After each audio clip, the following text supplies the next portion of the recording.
നമ്മളിൽ പല ആളുകളും ചെറിയ ലക്ഷണങ്ങൾ ഇപ്പോൾ ആരോഗ്യകരമായിട്ട് എന്തെങ്കിലും നമുക്കൊരു പ്രയാസങ്ങളുണ്ടെങ്കിൽ ചില അസുഖങ്ങളുണ്ടെങ്കിൽ അല്ലെങ്കിൽ ശരീരം കാണിക്കുന്ന ചില ലക്ഷണങ്ങളുണ്ടെങ്കിൽ പലപ്പോഴും നമ്മളത് നെഗ്ലക്റ്റ് ചെയ്ത് അല്ലെങ്കിൽ അത് പ്രശ്നമില്ല അല്ലെങ്കിൽ പ്രോബ്ലം ഇല്ല അതുകൊണ്ട് പ്രയാസമൊന്നുമില്ല എന്നൊക്കെ പറഞ്ഞുകൊണ്ട് പലപ്പോഴും അതിനെ തള്ളിക്കളയുന്ന കാണാറുണ്ട്.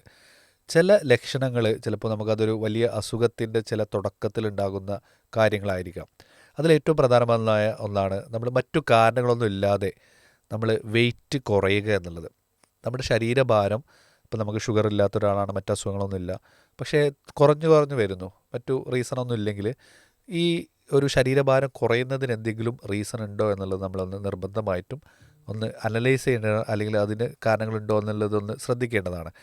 പിന്നീട് അമിതമായിട്ടുള്ള ക്ഷീണം, സാധാരണത്തിലുപരി നമ്മൾ മറ്റു പ്രയാസങ്ങളൊന്നും ഇല്ലെങ്കിലും അമിതമായിട്ട് ക്ഷീണം അനുഭവപ്പെടുന്ന ഒരു സാഹചര്യം, അല്ലെങ്കിൽ ശക്തമായിട്ടുള്ള തലവേദന, നമുക്ക് വിട്ടുമാറാത്ത തലവേദന, നമ്മൾ മൈഗ്രെയിൻ ആണെന്നൊക്കെ വിചാരിക്കും അല്ലെങ്കിൽ പല മരുന്നുകൾ കഴിക്കും, തലവേദന വരുമ്പോൾ എന്തെങ്കിലും മരുന്നൊക്കെ ഉപയോഗിക്കും, അത് പലപ്പോഴും വിട്ടുമാറുന്നില്ല എന്നുണ്ടെങ്കിൽ നമ്മൾ അത് നിർബന്ധമായിട്ടും ശ്രദ്ധിക്കേണ്ട ഒന്നാണ്.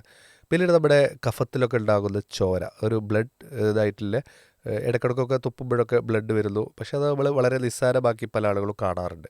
അപ്പം അങ്ങനെ എന്തെങ്കിലും പ്രശ്നങ്ങളുള്ളതാണ്, ചിലപ്പോൾ ടി ബിയുടെ കാരണങ്ങളായിരിക്കാം, ചിലപ്പോൾ ഒരു ക്യാൻസറിൻ്റെ ലക്ഷണങ്ങളായിരിക്കാം. അപ്പോൾ ഇത്തരം പ്രശ്നങ്ങൾ എന്തെങ്കിലും ഉണ്ടെങ്കിൽ അത് നമ്മൾ നിർബന്ധമായിട്ട് ശ്രദ്ധിക്കേണ്ടതാണ്. പിന്നീട് അതുപോലെ തന്നെ നമ്മുടെ ശരീരത്തിലുണ്ടാകുന്ന ചില മുഴകൾ, അത് ചില തടിപ്പുകൾ ചിലപ്പോൾ വർഷങ്ങളോളം പേഷ്യൻസ് രോഗികൾ കൊണ്ടു നടക്കും, ഒരാളോടും പറയില്ല, അവർ ഷെയർ ചെയ്യില്ല ഇങ്ങനെ ഒരു പ്രശ്നം എനിക്കുണ്ട് എന്നുള്ളത്. പക്ഷേ അത് പിന്നീട് വലുതാവുകയോ മറ്റു പ്രയാസങ്ങൾ അതുമായിട്ട് ബന്ധപ്പെട്ട് വരുമ്പോഴാണ് ഇത് ഒരു ഡോക്ടറെ കാണിക്കാനോ അല്ലെങ്കിൽ മറ്റൊരാളോട് പറയാനൊക്കെ ഇവർ തയ്യാറാവുക എന്നുള്ളതാണ്. അപ്പോൾ അത്തരം കാര്യങ്ങൾ നമ്മുടെ ശരീരത്തിൽ എന്തെങ്കിലും ഉണ്ടെങ്കിൽ പ്രശ്നങ്ങളുള്ള മുഴകളാവാം, പ്രശ്നങ്ങളില്ലാത്ത ചിലപ്പോൾ വർഷങ്ങളോളം പ്രയാസങ്ങൾ ഉണ്ടാക്കാത്ത മുഴകളായിരിക്കാം. അപ്പോൾ അതെന്താണ് എന്നുള്ളത് നമ്മളൊന്ന് കൃത്യമായിട്ട് ഡയഗ്നോസ് ചെയ്യുക എന്നുള്ളത് ഏറ്റവും പ്രധാനമാണ്. പിന്നീട് നമ്മുടെ വയറിലുണ്ടാകുന്ന പ്രശ്നങ്ങൾ, അമിതമായിട്ടുള്ള അസിഡിറ്റി അല്ലെങ്കിൽ വയറിലുണ്ടാകുന്ന ദഹന പ്രശ്നങ്ങൾ, അത് നമ്മൾ മരുന്ന് കഴിക്കുമ്പോൾ മാറുന്നു അല്ലെങ്കിൽ മരുന്ന് കഴിച്ചാലും മാറുന്നില്ല, അത് നമ്മുടെ യൂസ്ഡ് ആയിട്ട് നമ്മുടെ ജീവിതത്തിലല്ലേ നമുക്ക് എല്ലാവർക്കും ഉള്ളത് പോലെയാണിത്, ഞാനിത് അനുഭവിച്ചൊക്കെ പോകുന്നു, അതുകൊണ്ട് ഞാൻ ഇപ്പോൾ അതിലായിട്ട് സ്ഥിരമായിട്ട് ഈ ഒരു പ്രയാസം അനുഭവിക്കുന്ന മൂലം അത് എൻ്റെ ജീവിതത്തിൻ്റെ ഭാഗമായി, അതുകൊണ്ട് അത് പ്രശ്നമില്ല എന്ന് പറഞ്ഞ് നടക്കുന്ന ആളുകളുണ്ട്. പക്ഷേ അത്തരം കാര്യങ്ങൾ സ്ഥിരമായിട്ട് വരുന്നുണ്ടെങ്കിൽ അതിൽ മറ്റു പല കാരണങ്ങളോ ക്യാൻസർ പോലുള്ള അസുഖങ്ങളുടെ പ്രയാസങ്ങളുണ്ടോ എന്നുള്ളത് നമ്മളൊന്ന് അനലൈസ് ചെയ്യുക എന്നുള്ളതാണ്. പിന്നീട് ഏറ്റവും പ്രധാനമായിട്ടുള്ള മറ്റൊരു കാര്യമാണ് നമ്മുടെ ഉറക്കത്തിൻ്റെ കുറവ്.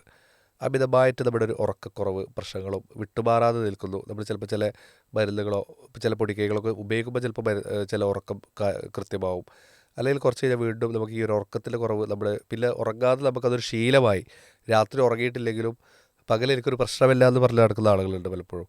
അപ്പം അത്തരം പ്രശ്നങ്ങളൊക്കെ ഉണ്ടെങ്കിൽ ചെറിയ ചെറിയ ആരോഗ്യ പ്രശ്നങ്ങളാണെങ്കിൽ പോലും അത് വലിയ ആരോഗ്യ പ്രശ്നങ്ങളിലേക്കുള്ള ഒരു കാര്യമാണോ എന്നുള്ളത് നമ്മൾ അനലൈസ് ചെയ്യുകയും ഒരു ഡോക്ടറുടെ സേവനത്തോടുകൂടി അത് കൃത്യമായിട്ട് ഡയഗ്നോസ് ചെയ്യുകയും ചെയ്യുക എന്നുള്ളത് പ്രധാനമാണ്. അപ്പോൾ എപ്പോഴും നേരത്തെ പറയുന്നത് പോലെ തന്നെ അസുഖം വരുന്നതിന് മുമ്പ് വരാതിരിക്കാൻ ശ്രദ്ധിക്കുക. വന്നു കഴിഞ്ഞാൽ early detection and early treatment എന്നുള്ളതാണ് ഏറ്റവും പ്രധാനമായിട്ടുള്ളത്. അത് വൈകുന്തോറും അത് ഏറ്റവും പ്രയാസമായിട്ടുള്ളൊരു ബുദ്ധിമുട്ടിലേക്ക് നമുക്കൊക്കെ പോവും എന്നുള്ളത് തിരിച്ചറിയുക എന്നുള്ളതാണ് ഇന്നത്തെ പീസ് റേഡിയോ ആരോഗ്യ ചിന്തയിൽ നിങ്ങളുമായി പങ്കുവച്ചത്. ഞാൻ ഡോക്ടർ മുഹമ്മദ് അസ്ലം. നന്ദി. അസ്സലാമു അലൈക്കും വറഹ്മത്തുള്ളാഹി വബർക്കാത്തു.